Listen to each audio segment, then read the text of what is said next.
കർത്താവായ യേശുക്രിസ്തുവിൻ്റെ നാമത്തിൽ സ്നേഹവന്ദനം. ഇന്ന് നമ്മൾ ധ്യാനിക്കുന്നത് സദൃശ്യവാക്യങ്ങൾ 22-ന്റെ 1-ാം വാക്യം. അനവധി സമ്പത്തിലും സൽകീർത്തിയും വെള്ളിയിലും പൊന്നിലും കൃപയും നല്ലത്.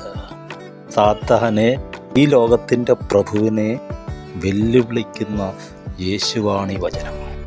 സകല രാജ്യങ്ങളെയും അവയുടെ മഹത്വത്തെയും നസ്രായനായ യേശുവിനെ കാണിച്ചിട്ട്, നോക്ക്, നീ ഒരു തച്ചനല്ലേ, നീ ഒരു മനുഷ്യനല്ലേ, നീ എന്നെ ഒന്ന് വണങ്ങിയാൽ ഇതിൻ്റെ എല്ലാം അധികാരം ഞാൻ നിനക്ക് തരാം, മഹത്വം തരാമെന്ന് പറയുമ്പോൾ യേശു അവനെ നോക്കി ഒന്ന് ചിരിച്ചു.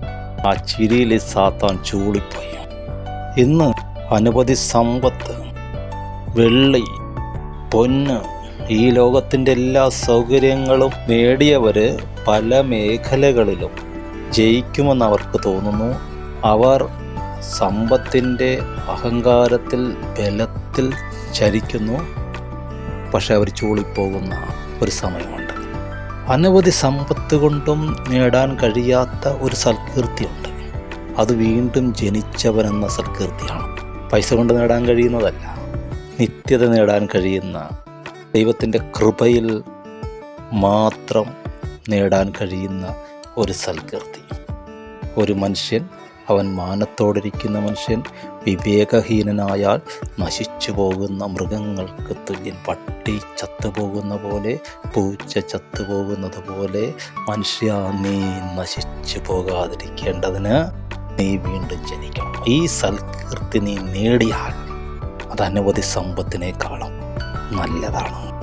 വെള്ളിയും പൊന്നും ബാങ്കിലിരിക്കെ, വീട്ടിലിരിക്കെ മക്കളെ ഓർത്ത് കരയുന്നവനെ, ആ പൈസ കൊണ്ടൊന്നും മക്കളെ നന്നാക്കാൻ കഴിയുകയില്ല, നിൻ്റെ ഭാര്യയ്ക്ക് സന്തോഷം കൊടുക്കാൻ കഴിയുകയില്ല, നിൻ്റെ കുടുംബത്തിന് സുരക്ഷിതത്വം കൊടുക്കാൻ കഴിയുകയില്ല എന്ന് നീ തിരിച്ചറിയണം. ഒരു അനുഭവം കൊണ്ട് ദുരന്തം സംഭവിച്ചിട്ട് പഠിക്കുന്നതിന് മുമ്പ് കൃപയാൽ ഒരു സിംഹാസനമുണ്ട്. കൃപയാൽ നിൻ്റെ ഭാര്യ നിൻ്റെ വീട്ടിൽ ഫലപ്രദമായ മുന്തിരിവള്ളിയാകും. കൃപയാൽ നിൻ്റെ മക്കൾ നിൻ്റെ മേശയ്ക്ക് ചുറ്റും ഒലിവുതൈകൾ, എന്ന് വെച്ചാൽ നിന്നെ അനുസരിക്കുന്ന മക്കൾ, നിന്നെ സന്തോഷിപ്പിക്കുന്ന ഭാര്യ. നീതിമാന്റെ പിതാവ് അത്യധികം ആഹ്ലാദിക്കും, നിൻ്റെ പെറ്റമ്മ ആഹ്ലാദിക്കട്ടെ. എങ്ങനെ? കൃപയാൽ.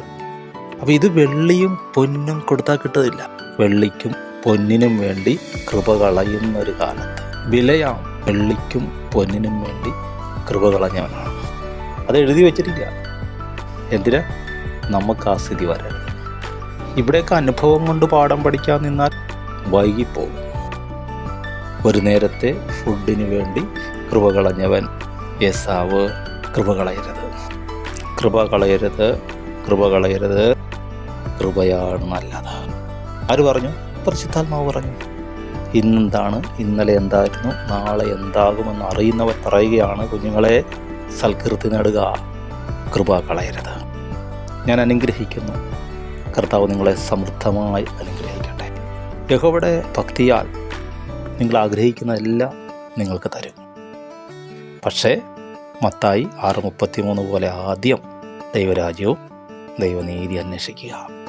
ദൈവം സഹായിക്കട്ടെ. ആമേൻ.